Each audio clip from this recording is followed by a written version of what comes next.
Hello to everybody listening to this podcast. This is the Christmas special 2017 episode of Smooth Traffic, and I'm joined, as always, by the delightful Benny Lazarus Pierce. Hello. And Horace Mgungi. Nope. We're going again. No, we're not. Yeah, we are. I knew you were going to. We're not doing it. Keep going, Jonny, come on. Oh, that was fun. Oh, why can't we keep that, Kingy? Because you're a pair. That's why.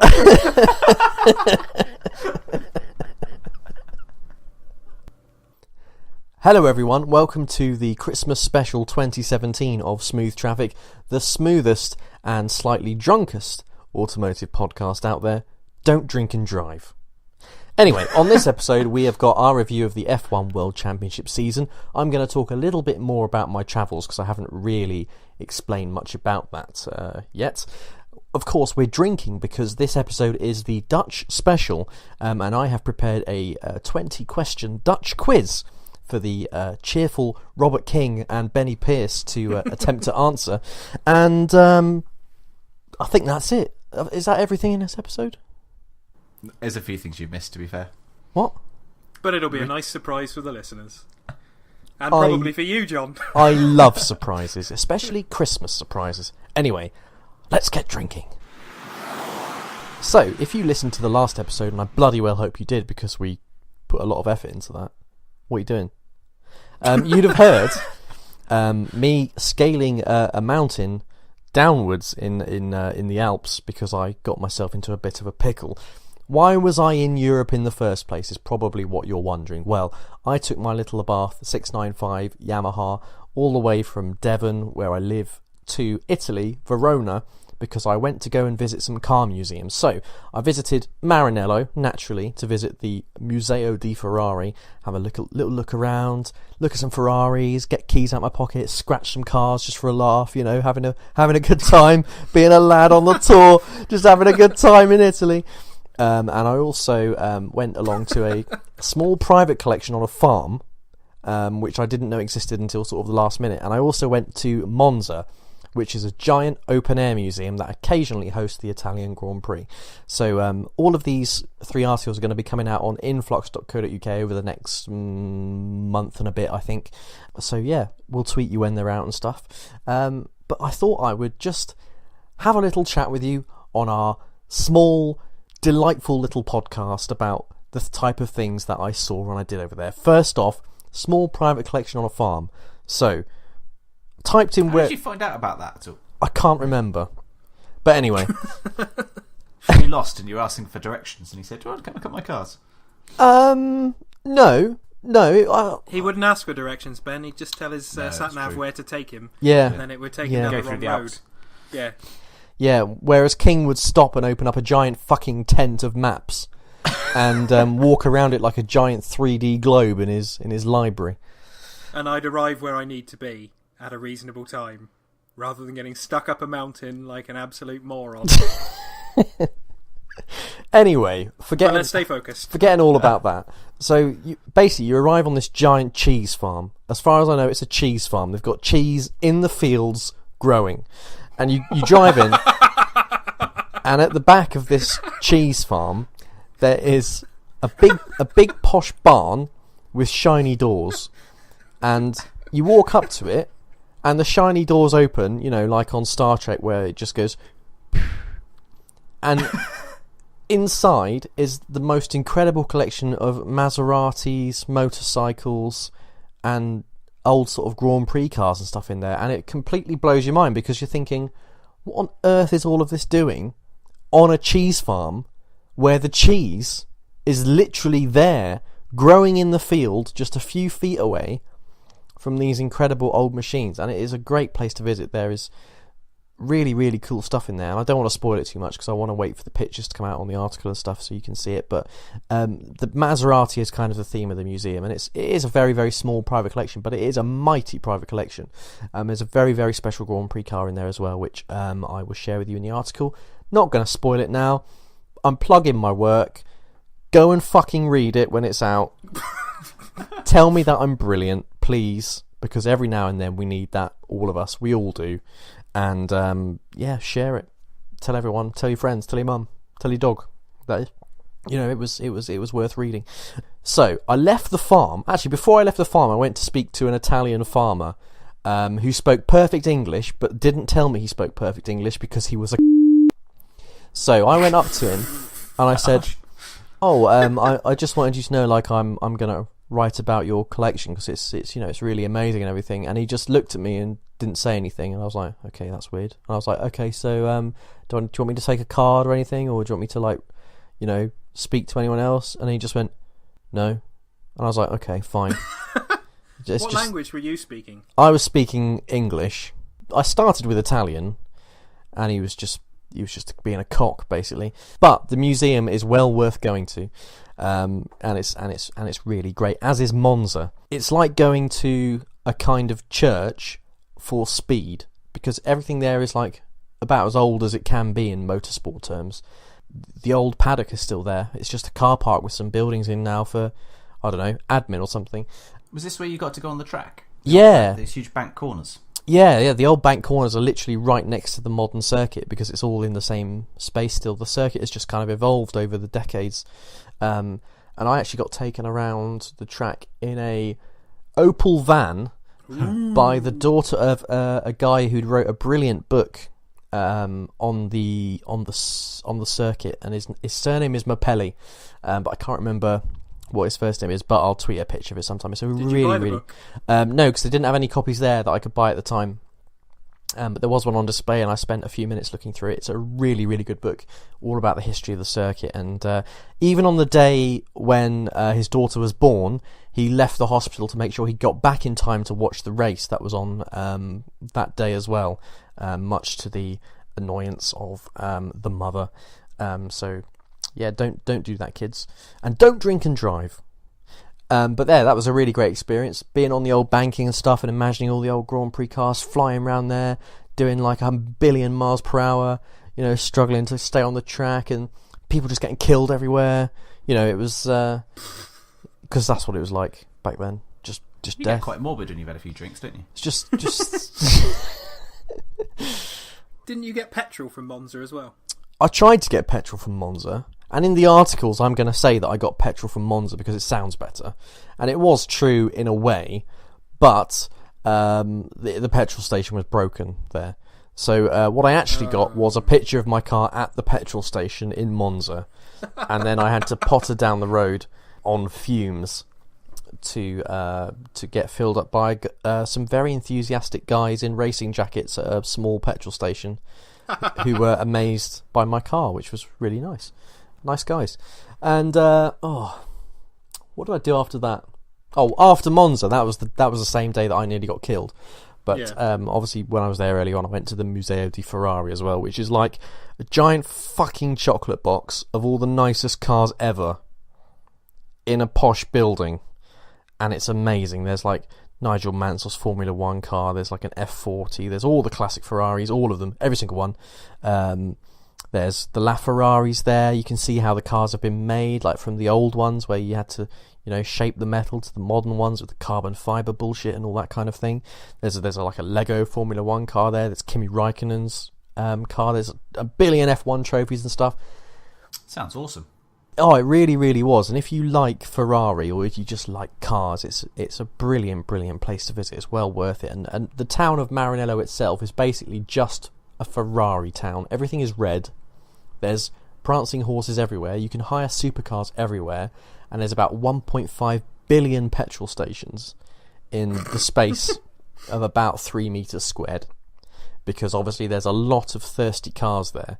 So there's, it is the town that Ferrari built. You can't get away from that when you're driving around. It's literally Ferrari everywhere. When we drove in, there was a prototype Ferrari out camouflage driving right behind us, just driving around the town, I don't know, getting some data or something, or refining something or other.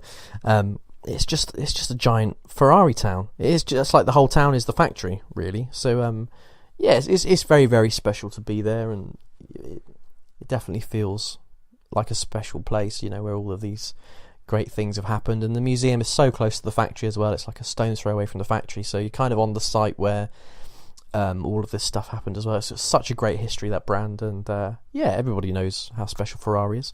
So yeah, that was great, and that was really why I went to Italy.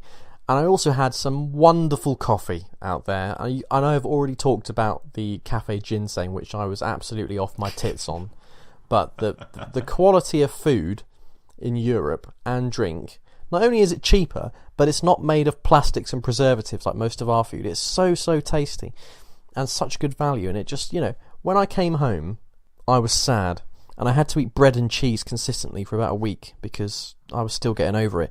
But the pizza is the biggest difference. And when Italian people visit England and they're like, oh no, I'm not going to go Pizza Express because it's shit, and we're like, what? You what? Because Pizza Express is the mightiest of pizzas in the UK. I discovered... It's not though, is it? It is. It definitely is.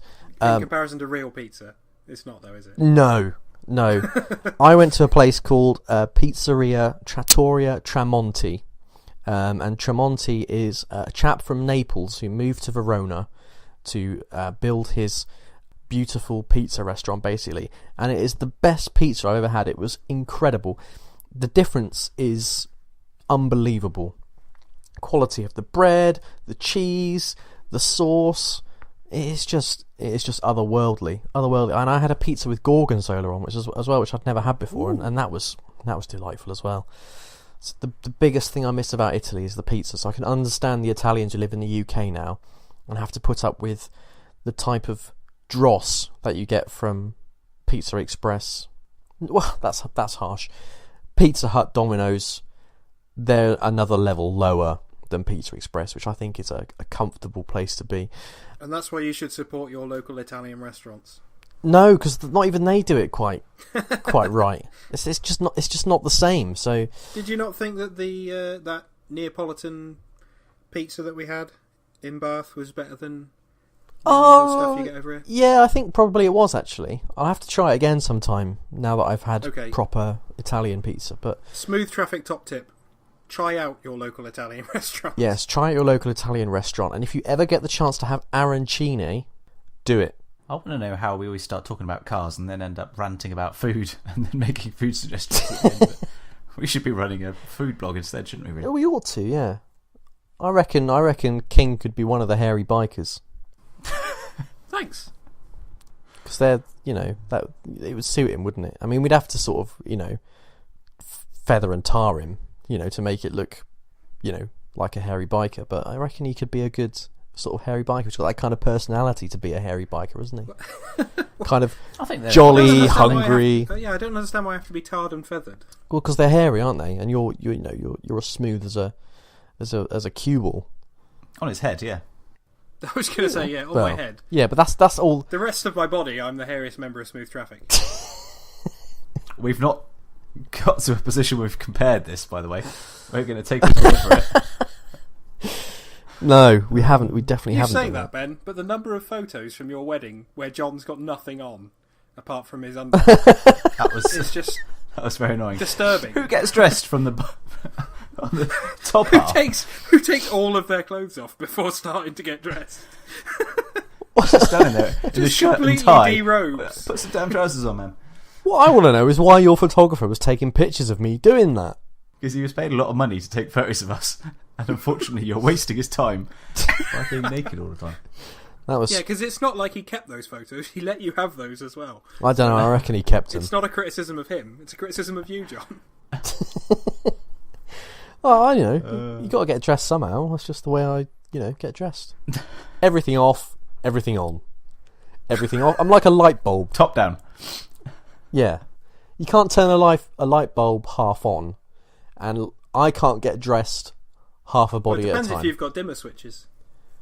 Anyway, what else are we talking about in this episode? Christ, yeah, let's move on quick. So yeah, John, you had a lovely time visiting the museums of Italy. I did. Switzerland is wank, but quite pretty. France is relatively dull if you're driving from Paris to Basel. But you can get beef and cheese in Paris. So. You can get beef and cheese from your Chinese in Paris. Yep. I went to where's that place I went to, King? That was snowy. Chamonix. That's pretty. Chamonix. Yep. Yeah. That's a pretty place. Great bar there, which I can't think it's called Little Things or something. But anyway, they make the best beer I've ever had there, which is Mont Blanc Brasserie Rouge beer, and it is a gold medal winning beer from numerous beer competitions. And I wish I had some now because it would go delightfully with my bourbon. But unbelievable beer. Best beer I've ever had. So if you're in Chamonix at any point, call me.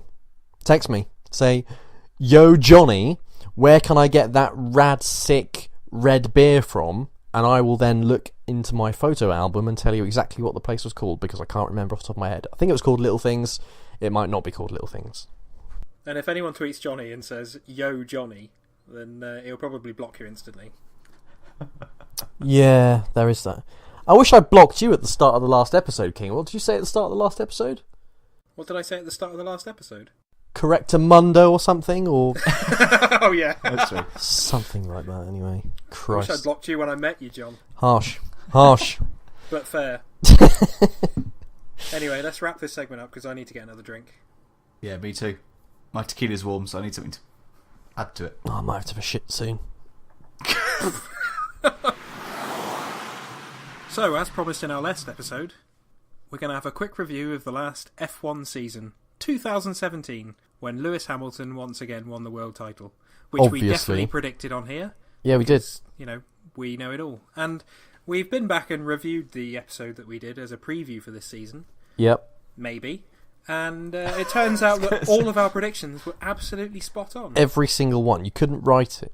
John correctly predicted that Fernando Alonso wouldn't leave Formula One mid-season, and he didn't. And he didn't, no. And he signed a new contract afterwards as well. Exactly. I correctly predicted that Ferrari wouldn't come first in the Constructors' Championship, and they didn't. No, they didn't. We're not allowed.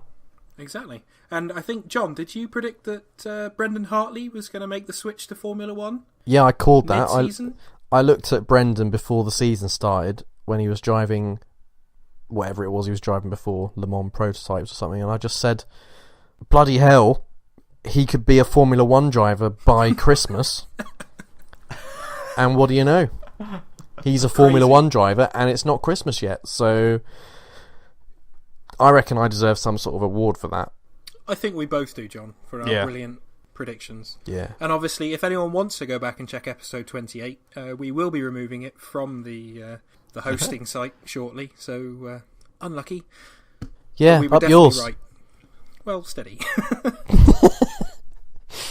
Generally speaking, though, pretty decent season for most of it. It was quite entertaining for the most part. It was alright, wasn't it? Until Sebastian Vettel decided to sabotage his own season. He really... Well, he rammed. He Singapore beanbagged. was the turning point. Yeah, he beanbagged his own teammate big time, and took out the delightful Max Verstappen on the way as well. And who we also predicted would be lovely. And he has been lovely. And who was there to pick up the pieces? That little toad, Lewis Hamilton, there with his little slimy hands picking up the pieces there at the front of the race in Singapore, going, "Oh, look at me! I'm going to be the champion again." I can't remember if we discussed this at the time, but the one thing that will stick with me about that Singapore start is not the fact that Vettel ruined his own championship, and not the fact that there was that big pile-up. It's that for one moment, Fernando Alonso going into that first corner thought, "I'm on for a podium here," and then he just gets wiped out by everyone else. Yeah. Injustice of the season. That made me sad. Well, if he'd got round that corner, I think he'd have had a good crack at certainly a top 5 finish. I reckon he would have won the race. I'd like to think he would have won the race, but I think that might be wishful thinking. By 45 seconds. He would have won that race by 45 seconds had events not conspired against him. And he also would have won the World Championship this season. Had events not conspired against him. Exactly. And there were so many events that conspired against him since day one a few years ago.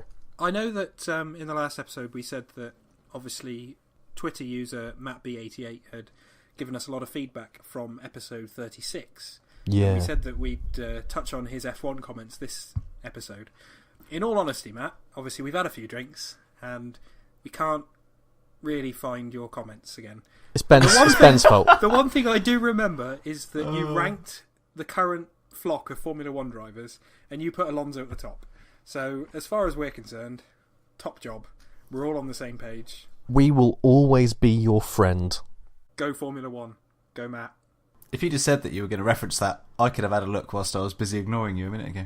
Oh, please, Ben. You've had more to drink than any of us. Yeah, Ben. Ben's been out since lunchtime.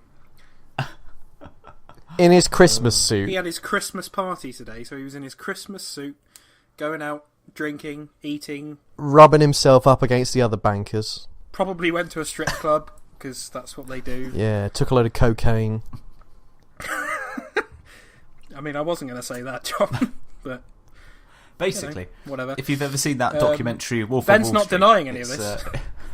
Documentary. Yeah. Well, I mean, that's how I imagine your life. Very much the same. Poor Emma. Emma, if you'd like to sponsor the podcast, then Yeah, please tweet do. us at Smooth Traffic. And Smooth if Traffic. you'd like to replace Ben as the third presenter, you would be more than welcome.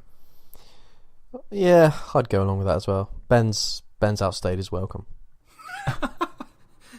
To be fair, I think we all have in podcasting terms. From episode 1, it was done. Can we get sacked by Apple? No, we can sack ourselves. If don't I know why sack we'd do Ben, that. and Ben sacks you, and you sack me, that's it, isn't it? But you've just sacked Ben, so he can't sack me because he's lost his job. Yeah, you haven't thought this through, Rob. Yeah, King. Not unless we do it by a Oh my god, postal it's sacking. some kind of paradox. Oh yeah, well obviously, Ben, it would all be done in writing, formally. As long as we all send the letters on the same day, which won't happen because John won't have a printer. And, I wouldn't even know where to get a Actually, stamp. no, that's good. John won't have a printer, he won't know where to get a stamp, which means I'll have sacked Ben, Ben will have sacked John, but my letter will never arrive. Oh, imagine listening to me, just me, for 45 minutes. Episode 39, Robert King, hours of Dictionary Corner. I don't know about you, Ben, but I'd rather drip candle wax on my balls than have to listen to that. I think Ben's into that anyway, though, John. He loves it. Yeah. That's exactly why I brought it up, because he loves it. Oh dear. Well, yeah, I won't disagree with you, John. I would rather you drop candle wax on your balls than listen to me doing a podcast by myself. I mean, to be honest, I'd go a step further. I'd rather peel them and boil them than listen to you do a podcast, King. But yeah, I'm not Ben, so I won't do that. I won't do that at all. Yeah, so Fernando Alonso, best man on the grid. Yeah. Oh dear. And all of our predictions were correct. And here's to F1 2018 with brand new logos, which look a bit shite. It's going to be shit. Oh, that does look balls. Yeah, it's going to be wank, because they're going to have the halo as well. I don't think I'll watch it next year. I don't think I care about making predictions anymore. Now we've completed it, I don't see the point in actually... Yeah, 100% Platinum Trophy Formula 1 predictions. I don't think we need to do Formula 1 predictions anymore, because we've completed it. It's like that time you completed Football Manager, wasn't it, John? Yeah, I completed that. Yeah. You and Sam Allardyce. Yep. Couple of heroes. Yep. Speaking of Sam Allardyce, are you confident about Everton this season now that you've got Big Sam in the chair? For me, Big Sam is like the perfect uncle who happens to manage a football club. You know full well that if you're there at your house and there's a ring on the doorbell, it's going to be Sam Allardyce with a crate full of booze, and he'll say like, "Don't tell your dad I've given you this booze." That's the kind of guy Sam Allardyce is. That is a vivid... Well, it sounds more like a memory that you... It doesn't it? From our football manager. Yeah. Reapportioned for... reappropriated, rather, for Sam Allardyce. Yep. I think Sam's a good signing for you, though. You know, he was going on years ago about how he could manage Real Madrid or a big club, then this is his chance to prove it. Everton, a club with money, who enjoy underachieving. Yeah. I hate being an Everton fan, but you know... But you say that, but I think you love it. Because you don't like it when Everton are winning. Correct me if I'm wrong, but you don't like it when Everton are doing well, do you? You enjoy it when Everton are I don't like it when we underperforming. spend money or sign important players. I like it when we sign shit players and we come 15th. Bill's changed, doesn't he? Yeah. Like spending millions... I don't want to spend millions and millions of pounds. I want to spend just over 6 figures on a 35-year-old striker from the 2nd Division of Switzerland. That is ideal. But 90s Everton was classic Everton for me. Yeah. I mean, you won the FA Cup in fairness. Miracle. You signed players like Joe Max Moore, Thomas Rosinsky. Yep. All those big players that people didn't really know a lot about at the time. Paul Gerrard. Paul Gerrard. Yeah, all these shit players that we somehow managed to stay in the league with. That's what it's about. There's too much money in the game now, isn't there? It's boring. I have to say, actually, as well, Neville Southall on Twitter, priceless. Legend. Yeah, legend. It's a statement I never thought I'd say, because I just didn't think Neville Southall would be the social media type. But some of his Twitter comments have been absolutely tremendous. Big Nev is just great. If you're not following him, you need to follow him, because he's just classic. He's just classic. He's a bizarre voice of reason in this messed up world that we live in. Well, you'd have to be when you looked after Everton's defence for so many years. All that shit going on in front of you. You'd have to be sort of sensible, wouldn't you? And And he was Wales' goalkeeper during the bad times. Yeah, imagine that. It'd be like having the runs for your whole life. Just struggling to, get by. Yeah, so Fernando Alonso, best driver on the grid. Anything else to add? No. No? Okay. Well, I've nearly finished my fourth drink now, and I'm nearly out of milk, so I'll probably have to switch off of the White Russians.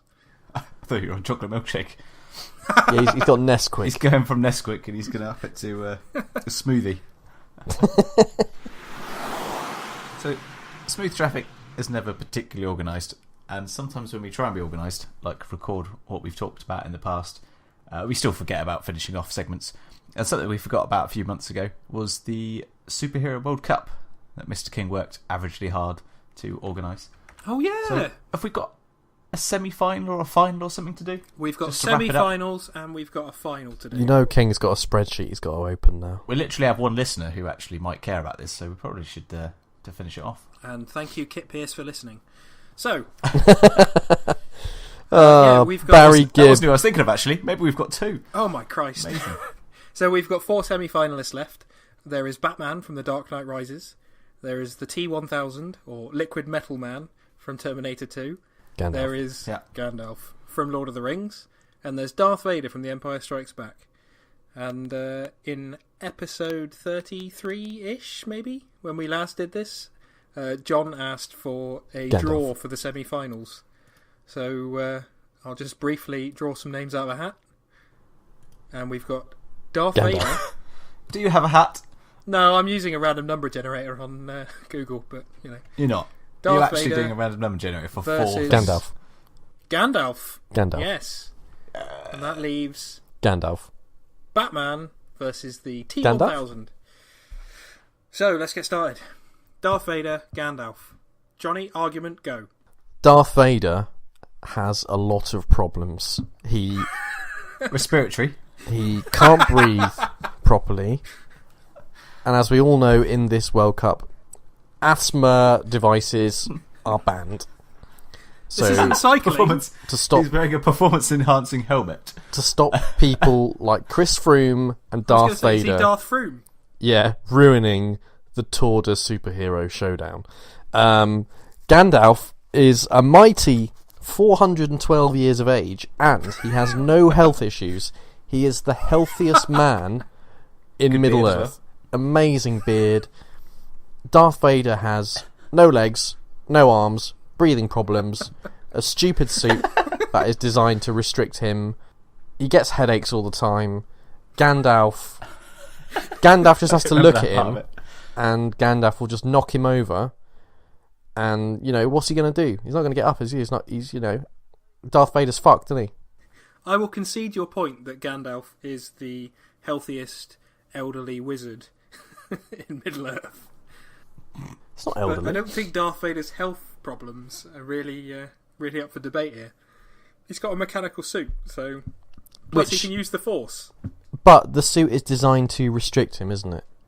And, it's designed to enable him to move around. No, like in the story, the suit is there to, not let him become too powerful, because the Emperor doesn't want him to become too powerful. He wants him to remain a servant, because the Emperor knows full well... That much is true. Darth Vader has mighty powers, but the suit is there to just... He could have had a much better suit, but instead he's got a shit plastic suit, which digs in, chafes. It's not doing him any favours. It's not going to, help him out, basically. And he's got a million health problems, and he has to sit in a chamber every now and then to make himself feel better, which is like a sunbed, basically. So not only has he got a load of health problems, he's probably got skin cancer as well. And he's probably got a migraine all the time. Because if your head is surrounded by metal all the time, you're going to get a migraine. Maybe that's why he's so angry. Migraine. All the time. Migraine. Because of a migraine. Yep. And you know what Gandalf's good at? Giving people fucking migraines. You know when he fought that Balrog, he gave it a migraine. And that's when... the head. Yep. Gave him a migraine, and then he took him down to the basement of the mines they were in, gave him the old 1-2, the little jab, and then, the little hook, and knocked him the fuck out. And that's died. how... No. He just changed his clothes. Because they were all... died. No, they were all messy. Changed his clothes. And that's how he became absolutely immense and the greatest superhero of all time.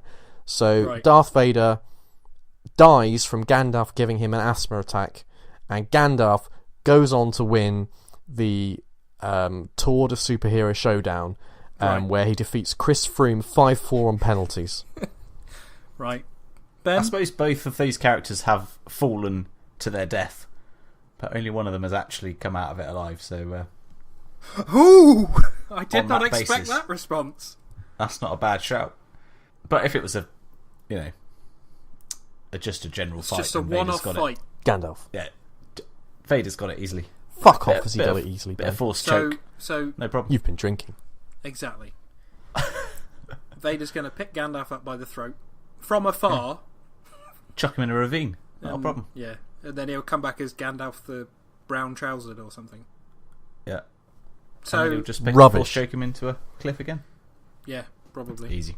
Gandalf will just keep changing colours, but Vader will still be there. John, Gandalf or Darth Vader? Gandalf, this is a conspiracy. Ben, Gandalf or Darth Vader? Vader. Unbelievable. Judge rules, Darth Vader. This is a fix. It's not a fix, John. Fix.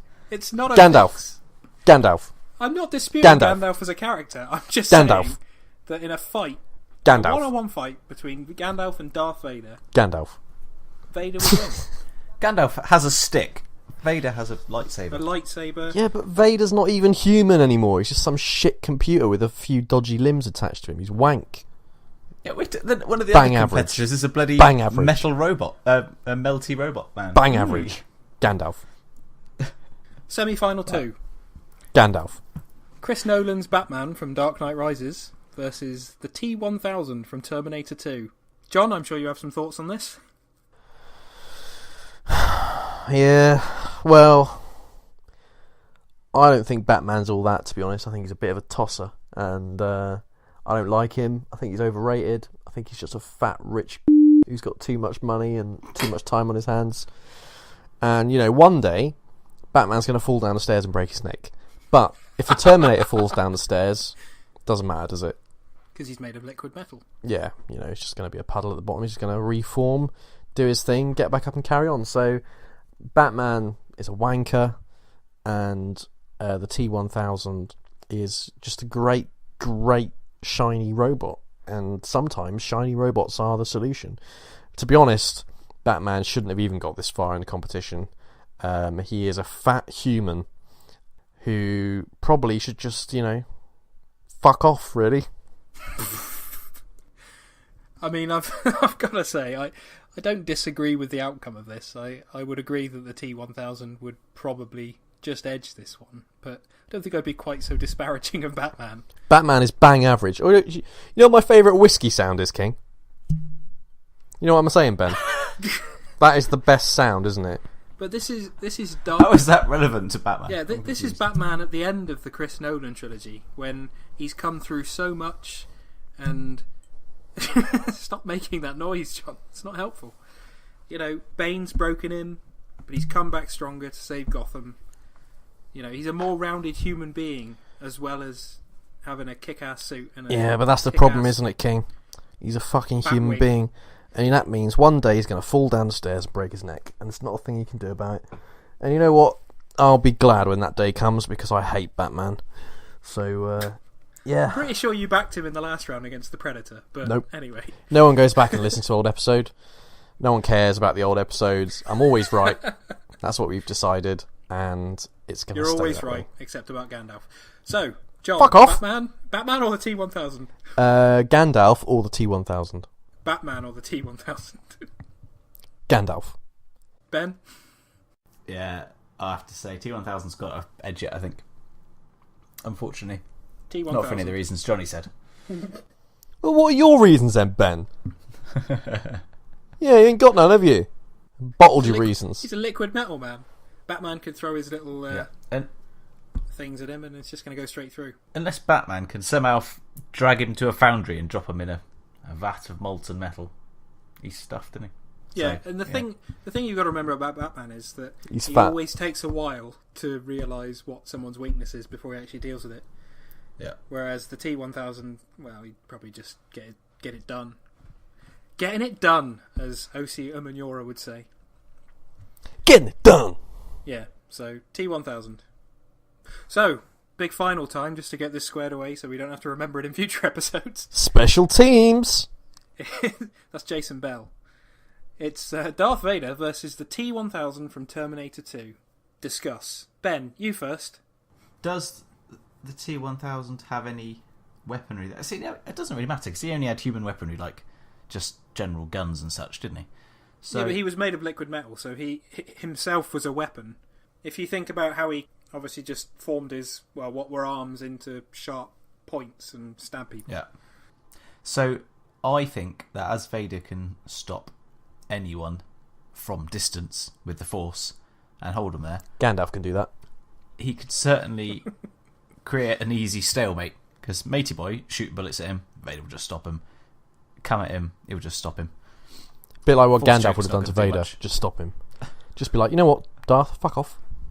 So yeah, so I don't think Liquid Metal Man could touch him. That's the problem. I mean, that is his weakness, is that he can't affect He's got no anything without distance. getting close.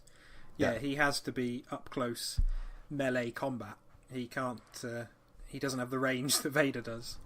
Whereas Vader could stop him whilst he's watching telly, quite easily. True. In fact, Doesn't Vader really could need to sit pay much down. attention. Vader could sit down, watch Terminator 2 to see how Yeah. Arnie dealt with the T-1000, whilst holding the T-1000 afar with his force Research. Listeners, And then- are you listening to this absolute arse-kissing that is going on right now? The reason that Darth Vader is going to win this whole stupid tournament over the legendary Gandalf is because both Ben and Kingy, aka Horace Umgungi, are very excited about the new Star Wars movie, and they're so little moisty about it that they can't look past Darth Vader's obvious flaws, which it is asthma. So, First there of you all, go. John, the new movie is irrelevant because obviously Vader's not going to be in it, is he? How do you know? Well, I don't. How do you know? Well, he's dead. How do you know? What? 'Cause previous research. How do you know? The point is, John, that this Gandalf, that's the point. This all stemmed from a conversation in the pub Nope, several months ago. with Gandalf. Who would win, Kylo Ren or Wolverine? Yep, Gandalf would win. And the answer was Darth Vader.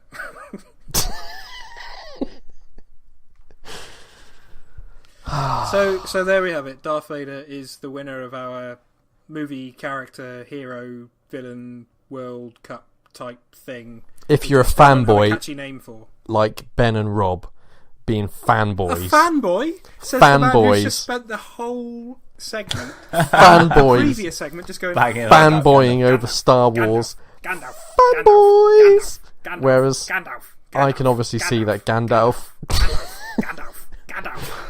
Gandalf has a That's lot you, going John. for him. Gandalf. That's right, King. You'd probably How say- many Gandalf. White Russians have you had, Key?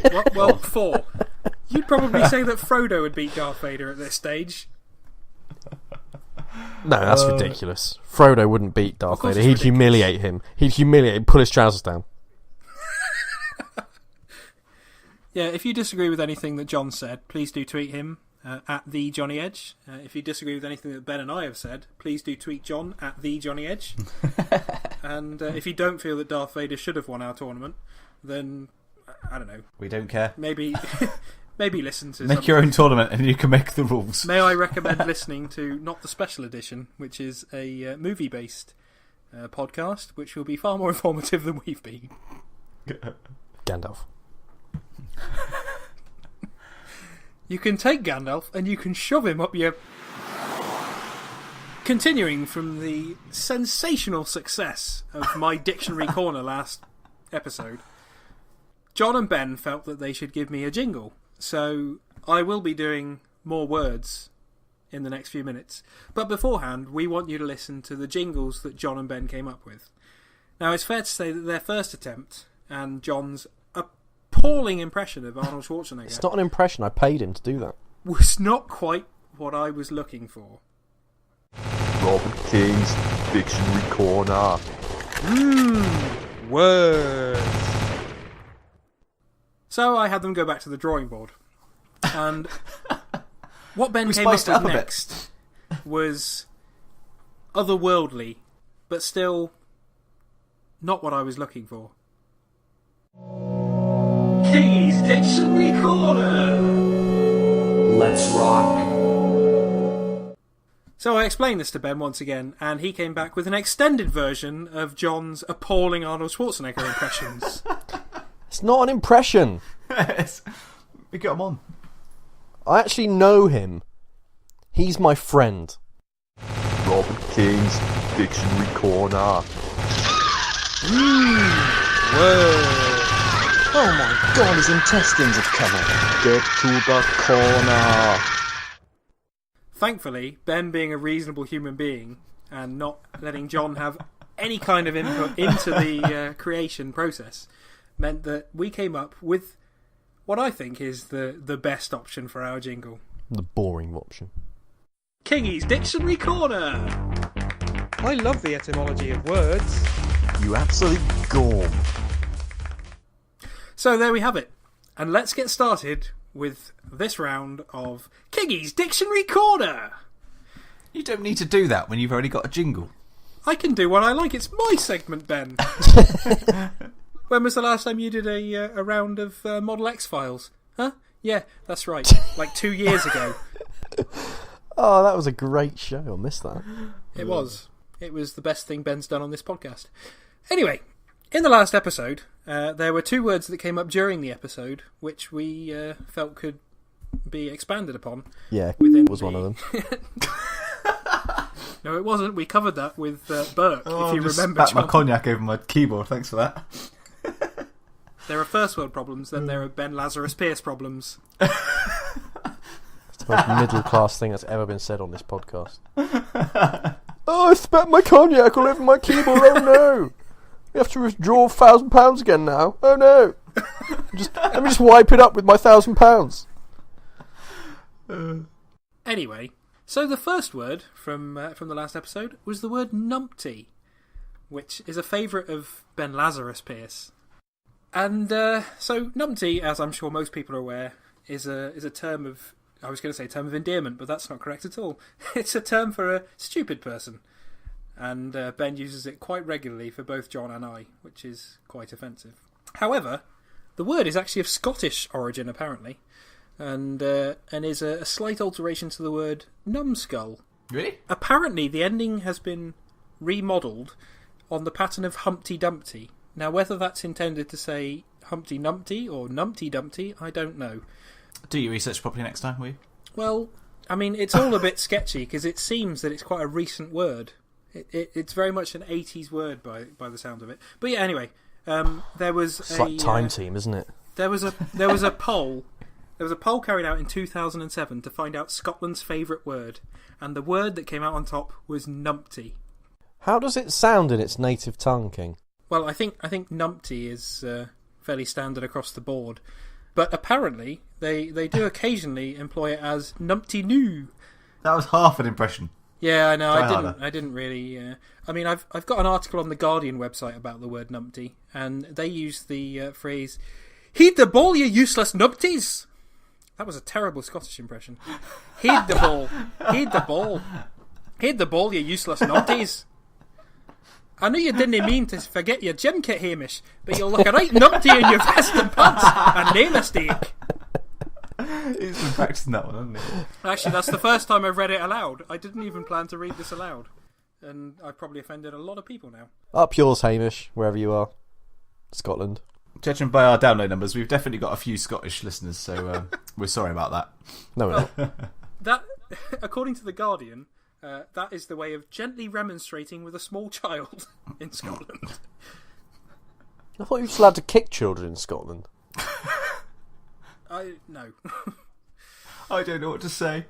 So anyway, long story short, numpty. It basically means a stupid person. Is the conclusion that I can continue to use that without offending anyone? You can Numpty! continue to use that to call John a numpty without offending him. Perfect. Yeah, but you said that everyone can call me a as well, so... I said people can call you a bird. There's going to be a lot of beeping in this episode. Yeah, you're making a lot of What work. happens when you put alcohol inside Jonny and he gets punchy and sweary? Punchy and sweary?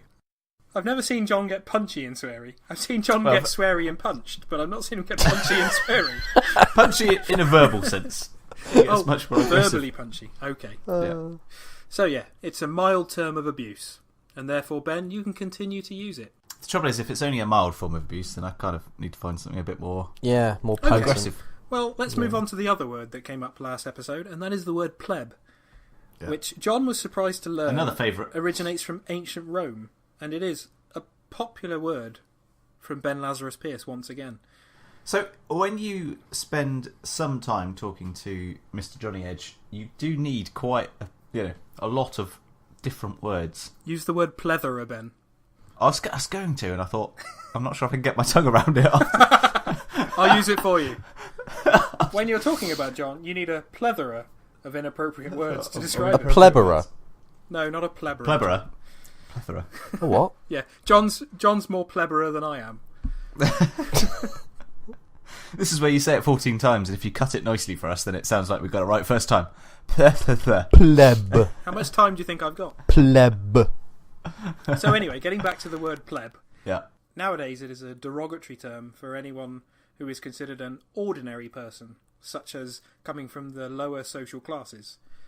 And according to some of the research that I've done, it has a similar meaning to rude boy, if that is something that you're more familiar with, John. What? Rude boy? Rude boy. Is that what that rude boy means? Is it? That's 2 in 1 fact. Well, apparently. According to the Urban Dictionary, which I've not used for my previous words, but I thought it would be quite interesting. Other words with similar meaning: scrut, townie, capper slapper, rude boy, scum, greb, scav, and other such words. Scum. I like that word. The term actually originates from ancient Rome, and plebs were the free Roman citizens. So they were the commoners of Roman social life. And the British Empire, in the wisdom of the British Empire, took on this word to describe anyone who wasn't posh, basically. So anyone going to the private schools would describe anyone who possibly got into said schools as plebeians, which is where the word pleb originates from. Is that what you used to call people when you went to Eton, King? I never went to Eton, John. I think you'll find that was Ben, because he's a banker. Yeah, I was nowhere near there. I think I'd be escorted off the premises. I think we all would. But yeah, so today it obviously means... Yes, you would, John. So, you've basically pissed on my bonfire here, in that both of the words I like to use to offend Jonny aren't actually that offensive. Pleb is actually considered more offensive than numpty, in your defence. Pleb is a tremendously derogatory term for anyone who's either unsophisticated or uncultured. Yeah, but the trouble is, though, Jonny doesn't understand unsophisticated or uncultured. I thought you were going to say the trouble is that John is those things, so I'm not really offended. I'm just being factual. Yeah, and that would be correct. So, if you could work out what moron originated from next week, please. Okay, yeah. Or did we do that last week? I can't remember. No, we did Burke last time. That's right, Burke. Yeah, Jonny is a Burke. That's true. Jonny is a complete and utter Burke. We also did a word that we're not allowed to repeat because offensive. Both of our listeners must be wondering what that word is at the moment. No, nobody's asked, so I presume that our 2 listeners have just stopped listening. Yeah, it was after the intro, so no one listened that far. I can't even remember that far back. What is this crap, Skip? Don't you remember, John? It was about the... Oh, yeah. I remember. So there you go. So pleb and numpty. Those are my 2 words this time. Next time, yes, I'll get more on for you, Ben. And Thank you. Any more words which you use to offend John and I? He's called me a twat a few times. Yeah, that's quite a good one. Also, cretin. I already know what cretin means. You already know what cretin means? Yeah, I already know what cretin means. Is it not just being... Is it not similar to numpty? Just Nope. Someone stupid. No, it's a very specific thing. Well, you'll find out when you research it, won't you, King? He's getting confused between cretin and croutons. All high and mighty in your dictionary corner. Too good to use. The Arnold Schwarzenegger intro that we paid lots and lots of money for. He did 2 versions for us, and you poo-pooed them, both of them. Yeah, King. I what? Sorry, Ben? I poo-pooed them? He poo-pooed them. Oh, you poo-pooed these? Sorry, Ben. Living in your ivory tower. We've all become very offensive to one another. I like this. This is We've become. Well, no, on the podcast. Normally we're a little bit reserved. I was going to say, I've known you for about 20 years, and I've not changed my tact at all. But you stick around. I don't know why. Yeah, neither do I. You both. Well, it's reached that time of the episode, which is the best time. It is time for Jonny's Big Dutch Quiz. Hey. Merry Christmas, everyone. So, I have prepared 20 questions for Rob and Ben to answer to see who will become the Dutch winner of this quiz. Do we need to explain why we're doing a Dutch quiz? No, I think it was explained in the last episode. Yeah, but nobody listens to But that. what if somebody didn't listen to the last episode? All I'd like to say is to any Dutch people that are listening, Hallo allemaal, welkom bij Smooth Traffic. Fit me in. No, not vet man. I'm not Louis van Gaal. That was actual Dutch. I took the time to learn that single Dutch phrase. That's very good. I thought you were going to go, hello! Yeah. Ben's let himself down there. Yeah, yes. Yeah. I was going to listen to some Steve McLaren before we started this episode, and I forgot. I was about to throw you under the bus then, John, but Ben's let himself down, and I think we should just let him fester by himself. Yeah. So I'm not going to throw you under the bus with your appalling Dutch impressions in the past, because I've also done them. So, united front. Well, screw you, Ben. I've done some research on Dutch Oh, things, really?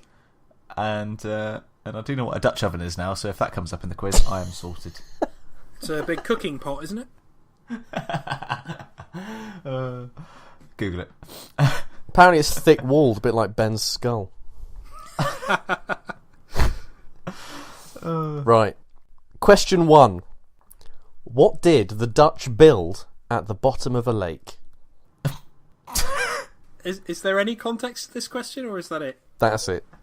What did the Dutch build at the bottom of a lake? They built this at the bottom of a lake, 4 metres below sea level. I'm guessing that this isn't going to be something sensible. Dunno. Well, my initial answer would be... You were going to go for Atlantis, weren't you? No, I wasn't going to say Atlantis, Ben.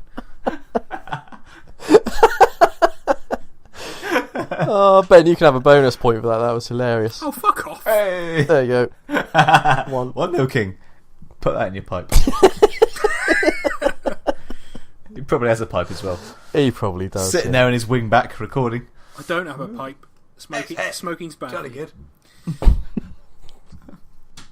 It's a bubble pipe. I don't know. My guess was going to be something along the lines of, like when they dredged huge amounts of the sea in order to spread out into the land, if that makes sense. No. Would you like a clue? Please. Go on. I don't like them. Is it a tube train? Nope. Is it Ryan Reynolds? No. But Is it Mary Berry? Fox and Services. Something you don't like. and Something they I built don't it- like. They built it in a lake. They built it at the bottom of a lake. Yep. Underwater. Is it underwater? Just to be clear, they haven't drained the lake first? It's at the bottom of a lake. So it's still a lake. Dunno. A ballroom. No. Oh. Things John doesn't like. I mean, there's too many things to try and guess from there, John. Is it a statue of Rob King? No. It'd be easier if you said things I do like, and then there's maybe a list of 15 items in the entire world. So Right. I think we might have to pass on this, because if you've got 20 questions, it could be for a while. yeah, people don't want to listen to us struggling to answer your cryptic questions. Well, 9 kilometres away from Amsterdam, at the bottom of a lake, is Amsterdam Airport. They built it at the bottom of a lake, 4 metres below sea level, and that's where the biggest airport in Holland is, or the Netherlands. It is, okay. an airport. So, question 2. Dutch people are, on average, the tallest people in the world. But what is the average height of a Dutch man to the nearest centimetre? Oh, centimetres. Oh, I work in feet and inches. Well, tough shit. Convert it. As I believe Ben does. To the nearest centimetre. And if you can't do centimetres, you're disqualified. So the nearest centimetre. Okay, 188 centimetres. I reckon... So closest wins, yeah? Yes. So, just to annoy King, 187. The answer is 184 centimetres. In your face, King. 184 centimetres, yeah. That's the average. What's that in real money? Just over 6 inches. foot. Yeah. Is it? Are you Googling this as we go along? The Dutch are the tallest race in the world. No, Are they? Are you talking to me or John? Not John, obviously, he's already Googled it. It's you, with your quick conversion. I converted from feet to centimetres, but I presume 6'2". I thought that's a pretty big height. That's a big average, yeah. So that's the tallest average in the world. They are the tallest people in the world. Why do they need to be tall? Because it's so flat there. Surely they don't just see over things. Maybe that's it though, Ben. Because it was so flat, they had to get taller so they could see over other Dutch people. Yeah, That's true.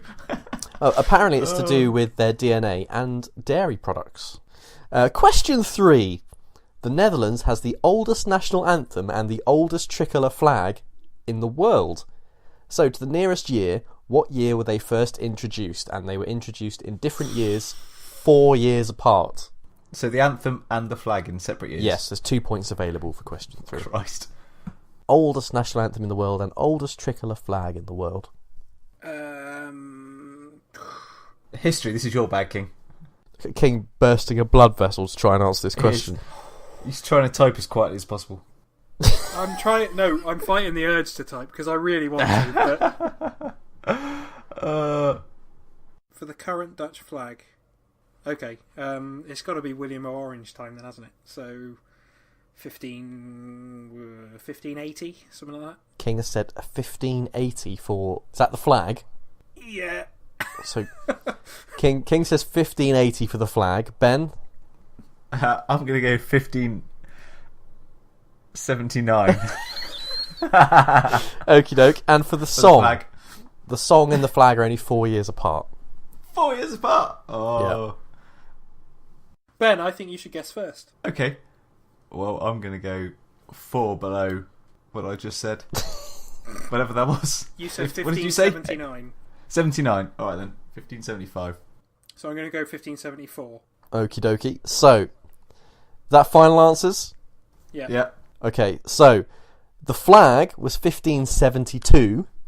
Ooh, so Ben that's wins. 1 to Ben. Oh! But Bloody hell. the song Good effort, King. was 1568. So that's 1 to you, King. Yeah. So there we go. I'll tell you what, mate. To get within, a few years of that is quite impressive. That is pretty good. And considering you've had so many drinks and drugs tonight as well, King. Question 4.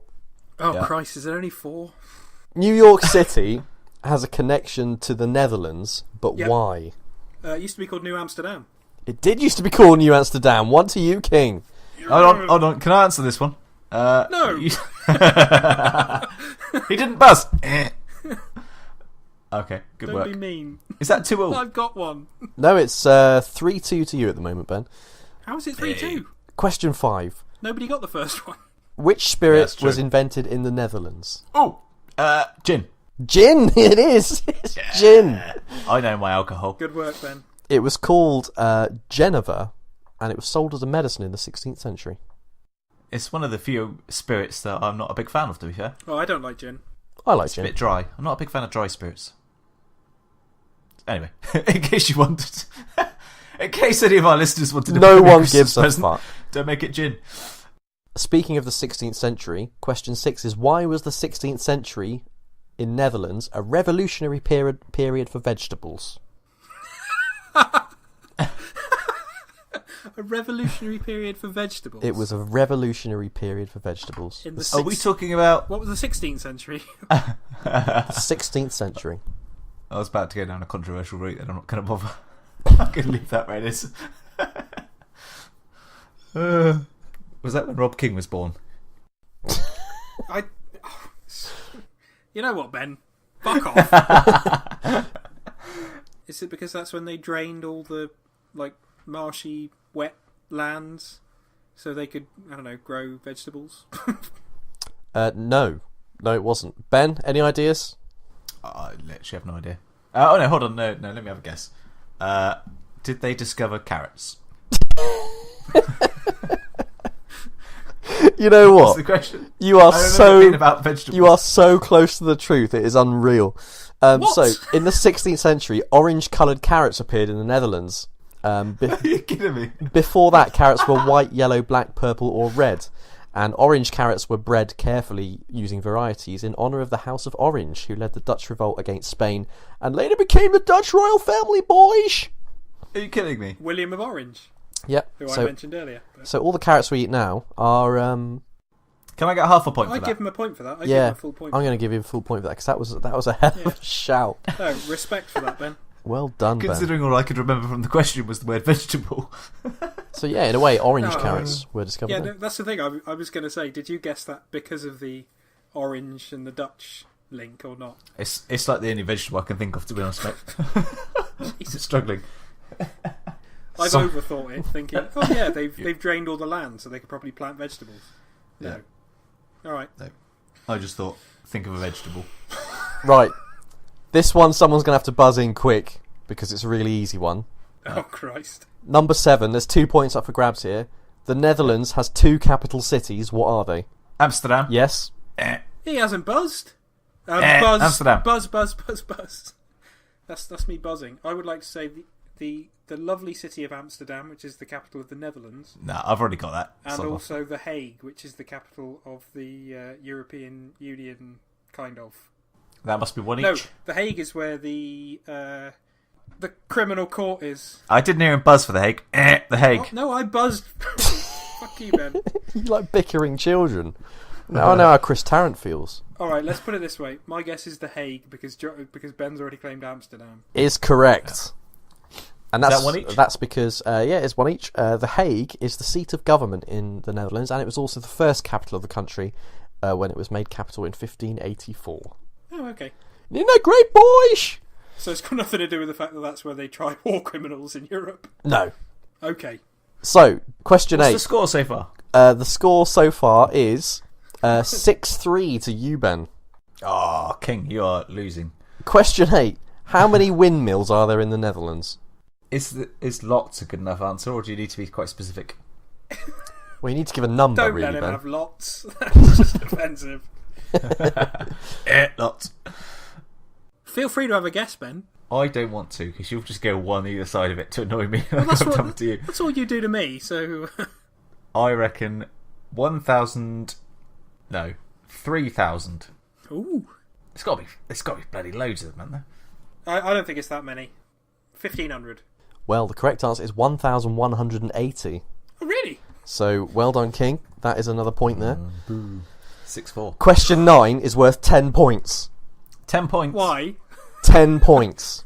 Question 9. This seems greatly unjust. I feel that this is going to be a question that's in Ben's favour. Nope. Yeah. This is On me. I don't think you will... If you know this, I will give you 10 points. Question 9. Name the most famous Dutch furniture company.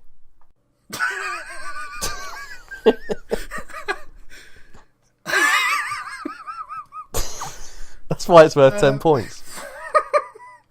And if I say IKEA in a really bad Dutch accent, do I win? You actually do. IKEA! You actually do. Yes. How do you know that? It is. Kidding me? It's IKEA. You're taking the piss at me. No, IKEA is the answer. It's not. It is. It is. IKEA is Dutch headquartered and Dutch owned. It's not. It is. So It's Swedish. Yeah, no, it's Dutch. It was Swedish. It was founded in Sweden, but it was brought out by the Dutch ages ago, and it's actually part owned. Well, it's actually owned entirely by a Dutch company that operates as a charity. So Are you sure? IKEA is Dutch. Yeah, it's Dutch headquartered and Dutch owned, even if it was actually founded in Sweden. I cannot believe you've got I'd that. like to see what Zlatan has to say about that. I reckon he'd have a go at you. He'd say it's Swedish. It's as Swedish as Zlatan is. IKEA is Dutch. Is officially Dutch. Oh, I've just googled it. It's headquartered in the Netherlands. Yep. Look at that. IKEA is knew? Dutch. Also, when I searched for IKEA Dutch, it came up with Dutch oven. IKEA Dutch oven. Okay. Yeah. Can I just say, I don't think Ben should get 10 points for that on the basis that he's just picked the biggest furniture company in the world. Well, he's And got. just said, if I say You in a could have Dutch picked the accent- biggest IKEA furniture. Sorry, the biggest furniture company in the world. Sorry. So, okay. question 10. Name the two most popular Dutch beers. Heineken. Yes? Amstel. Yes, one each. Shout. One each. Look at that. Straight in there, boys. You know your booze. You know your booze. Question 11. Who discovered Australia and New Zealand? Was it Steve McLaren? No. Van Diemen. No. Van Gaal. No. Was it not Captain Cook? No. Some Dutch person. I've literally no idea. It was the Dutch. Well done, Ben. That is just the answer. Hang on. The Dutch were the first Europeans to discover Australia and New Zealand in the 17th century. Australia was then named New Holland. New Zealand was named after the province of Zeeland. Tasmania was named after Dutch explorer Abel Tasman. So there you go then. Ben, you're on fire. Question 12. Name a Dutch car company. Spiker. Yes. Yeah, well played, Kingy. Good work. I'll let you have that. Oh, thanks, Ben. You're so I was going to go for Spikea, but 10 points. No, I have written down 4 more. All right, King. You have to be doing a lot of editing if you keep swearing. Oh, no, sorry. Yeah, there is 4 more. I think I should get points for the Australia thing because I said Van Diemen. No, it's the Dutch. That's the But answer. that's what Tasmania was called. So that was my logic. No, Tasmania is named after Abel Tasman. Not Van Diemen. Abel Tasman. You should know better than to actually use logic and common sense. in these Yeah, things. you're right, Ben. I'm sorry. This is why you're winning, Ben. Exactly. I'm just using. I'm playing Jonny at his own game. This is why I never win. Take it too seriously. What's the score, John? Like 85-2 or something? 18-6 to Ben. 18-6. Oh, okay. Does that include my Spiker? Yes, it does. Right. Okay. There are still 4 more Dutch car companies I've written down here that you. Can I get points for all of them? Yes, you can. Yeah. Ooh. I feel like I can get at least one more. But you've only got 5 seconds left. 5, 4, 3, 2, 1. Oh, our DAF. Our DAF, a Dutch company. Time's up, unfortunately, King. Oh, You could have had Donkavoort, Donkervoort. Good shout. Burton, Carver, Vandenbrink, or DAF. Oh, that's what I said. So there you go. No, you said DAF. 13. Question 13. Tulips aren't actually Dutch, though the Dutch are the largest producers of tulips in the world. From where do tulips originate? Asia. Asia? No. Officially, it is actually in Europe. In Europe. Yep. They come from Europe, but in a different What letter does it start with? different place. It begins with the letter T. Turkey. Turkey is correct. Yeah. Tulips are Take that, Turkish. That is an interesting fact that I did not know about. So there you go. Next time you buy some tulips, raise a flag. A Turkish flag. Geographically in Asia. Question 14. The Netherlands was the world's largest exporter of beer until 2010 when it was overtaken by which nation? And there is a bonus point here for this question as well, if you pronounce the name of the country correctly. I heard this on a podcast recently. Oh, brilliant. Who was it? Bonus points for saying the name of the country correctly as well. Was it? And apply some Jonny logic to this. Mexico. Yes, it was. Is it? Was it? Yeah. Mexico. Get inside the mind of Jonny. Yeah. The best time to get inside the mind of Jonny Edge is when you're pissed off. I can't believe you're getting these. Right. Do you know, I was really looking forward to this segment. Because, I'm so bad at general knowledge quizzes. Yeah. And, This is That was part of it, Ben, yeah. this is unbelievable. It was partly, I thought, anything that John comes up with in a quiz, I'm confident that I can answer. But it's his bonus point system, which has done me over. Oh, boo-hoo, King, boo-hoo! Boo-hoo, why don't you write the quiz next time? He's giving you 10 points for guessing at IKEA. I'm happy for him to scrub those 10 points. Is it I feel I've got a good enough lead. How about if I say IKEA in a Dutch accent, boys? Do I get 10 points? Yes, yes. Screw you, fat man. Oh, Yeah, dear. thanks, Ben. There's a meltdown going on here. Question 15. There are too many White Russians. He's getting punchy. Question 15. Which is the second language of the Netherlands by number English. of speakers? English it is, yes. Oh my gotta be. god. Oh my god, Ben, you quiz monster. I can't believe it. English, 86%. 86%? Yeah, 86% of the Dutch population speak English. Question 16. The Dutch consume more licorice than any other nation on earth. What? How many kilos do they get through each year? And again, I can't have lots. As a nation, this is. So it is a lot. How many kilos of licorice do they get through? Mm-hmm. That's ridiculous. As a nation.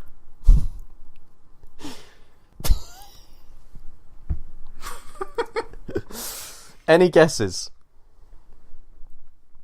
What measurement do you want? Kilos. Tons? Kilos? He quite clearly Kilos. said kilos, Ben. Did he? Sorry, I've got a short attention span.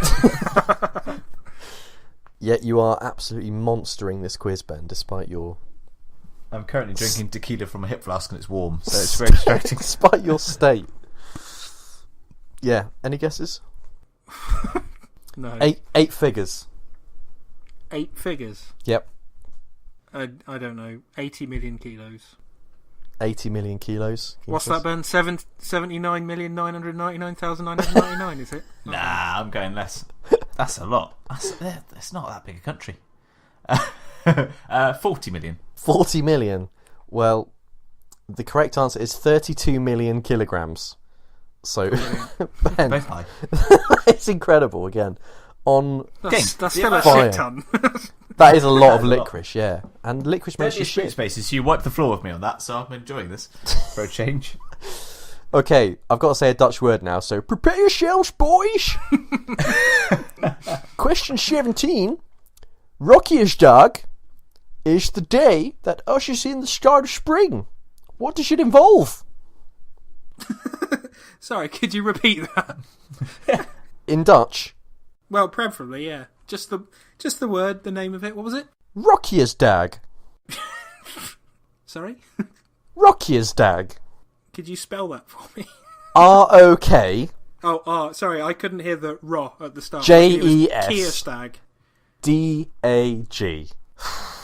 Robert King. Quiz killjoy. Is the day which ushers in the start of spring, but what does it involve? Yeah. What does it involve, King? Goodness knows. Ben, do you want to take a wild guess and get it bang on the money? I literally have no idea. What does it involve? Yeah. Are we talking about like the celebration? Yes, it's a day of celebration that opens spring. It's the start of spring, and it's the day you celebrate the start of spring in the Netherlands. What is it, like a fireworks celebration or something? No. Sorry, King, I've lost my touch. Would you like a clue, lads? Yeah. It involves women. Would you like another clue? Go on. It involves women wearing something. Summer dresses? No, that's stupid. I was going to say, this Tumbleweed. is fantastic audio here. Yeah. Tumbleweed. A pause for 30 seconds while we're racking our brains, trying to think of something. Sorry, that won't be while offensive. you think, I'll speak to the listeners. Listeners, what's going on here is that Robert King is taking this extremely seriously and is on the verge of a meltdown crossed with a migraine. Whilst Ben is currently drinking tequila and forgot the question. Which annoys Rob even more. I was really looking forward to this. You've bottled this quiz, King. I haven't bottled it. Right, time's up. Ben's just destroyed me. It involves women wearing short skirts. It is the day the legs return. Question 18. Aside from cars, what else can you lease in the Netherlands? Bicycles. No. Looking for a specific answer that is obscure. Prostitutes. And it's to do with... Lease a prostitute? No. That's quite specific. It is to do with the fact that the Netherlands doesn't have much land. Land? Dikes. Racetrack. Nope. Nope. Which type of dike? Come on, Ben. Grow up. Listeners, there are 10 seconds Oh, remaining. Sky! 10. Sky? 9. Nope. 8. 7. Doesn't have much land. I don't know. 6. Overseas territories. No. These things are unpurchasable in the Netherlands. You can't buy these. It's not allowed. You can't buy them in the Netherlands. You can't buy You these. can lease them You because can lease them. they don't have much land. Yes. Boats? Quad bikes? Nope. Nope. Carrots? No. Heineken? No. I've literally no idea. Okay. Breweries. The correct answer is your grave. Because space is short, okay. you can lease your grave for 5, 10 or 20 years maximum. Graves are unpurchasable. So don't die if you're Dutch. Smooth traffic. Good advice. Top tip. We always have some good advice for listeners. If you're Dutch, don't die. Question 19. If you're still listening to this segment, don't die either. 'Cause it must have been going on for goodness knows how long. To be fair, if you've made it this far and you're that keen to continue with your life, then fair play. But you can listen to King have a meltdown when the scores are read out at the end. I know I've already lost. Question 19. Not necessarily, King. Question 19. The Netherlands is the world's most important nation for which drink and why? And this is worth 5 points. Isn't that amazing? Not really. So it's nothing to do with Heineken or gin? No. Ginniken? Nope. This is the world's most important nation for this drink. And 5 points if you can say why. The world's most important nation for a particular drink. And Yes. why? Yes. Is it an alcoholic beverage? No. Okay. This nation, the Netherlands, consumes more of this than any other nation in the world. Oh, I was going to say Iron Brew because it's orange. And I was thinking orange juice. So No. I don't consume more of that. So it's not alcoholic, but they consume a lot of it. Is it something like Coca-Cola, which is like the most widely drunk drink in the world? Do they have a particularly high count of Coke to person consumption? No, but they drink more of it per person than any other country in the world. And it is a very popular drink, but it's not Coca-Cola. Is it like your And it's non-alcoholic. coffee and ginseng? Non-alcoholic. Is it like coffee and marijuana? No. But you've got 1 point, Ben, because it is coffee. The question is, why? For another 5 points. So why? So coffee is the answer. Why do they drink so much of it? It's why the Netherlands is the most important nation for this drink. Because they discovered coffee beans. I will give you a point for that, King. Thanks. I will give you a point for that. Well done. During the age of discovery, they brought coffee beans back to. You know what, King? Europe. I'll give you 2 points for that. Oh, thanks. It is the most important nation because the Netherlands pioneered the production of coffee. Oh, okay. Were they roasting it and stuff? No, they won a bid for coffee when it was discovered. I know. I don't know how the olden times Don't work. you love the olden days? Yeah, they won a bid for coffee basically, and Java and Sumatra pioneered the growth and the production of coffee, and they were Dutch colonies. So the Netherlands introduced mass production coffee to the world, and they drink more of it per person than any other country on earth. Just ahead of the Scandinavians, the Netherlands and the Dutch people consume 140 litres per person a year, or 3.2 cups per day. So they drink a lot of coffee. Can I get a bonus point for knowing that it was called the Dutch East Indies? No. Question 20. Paris is well known for being the city of light, but which Dutch city shares this nickname and why? Again, 5 points on offer. Amsterdam. No.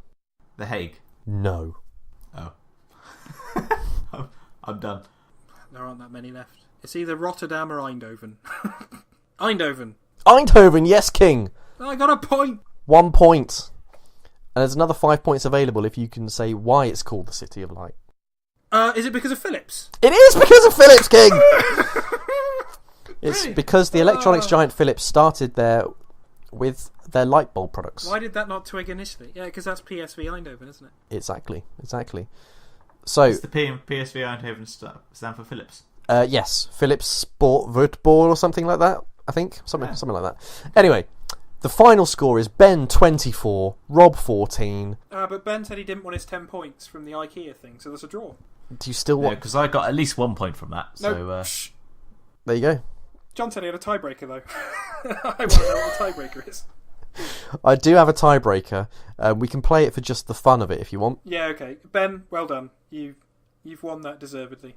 King. hooray! Thank you. Congratulations for getting into the mind of John Edge. I'll let that seep in. What is the highest point in the Netherlands? To the closest foot. What is the highest point in the Netherlands? Oh, so you don't want like a specific place, you just want the height. The height. As in, like, to the specific foot, did you say? To the closest foot. Yep. Not very high. Yeah. Can we have not very high? Not very high. Is that a foot measurement? No, it's not. Go back to the drawing board, you. All right, Johnny. Jesus Christ. Yeah, Tarrant wouldn't say that, would he? No, but then he gives away £1 million, so... Well, you've given away your respect in this quiz, King. You've absolutely been hammered. Embarrassing. It can't be very... What did you want it in? Feet this time, or metres? In feet. Feet. Yep. 1,000 feet, maybe? 1,000 feet? That seems a bit high. High. Hello. Ben, it's flat. It is very flat. Yep. You say 1,000. I'm going to say 1,000. Oh, don't be an arse. 100. No, 1,100. I'm going a decent amount above it. 1,100? King, you wanted to change yours, didn't you? No. Stick or twist.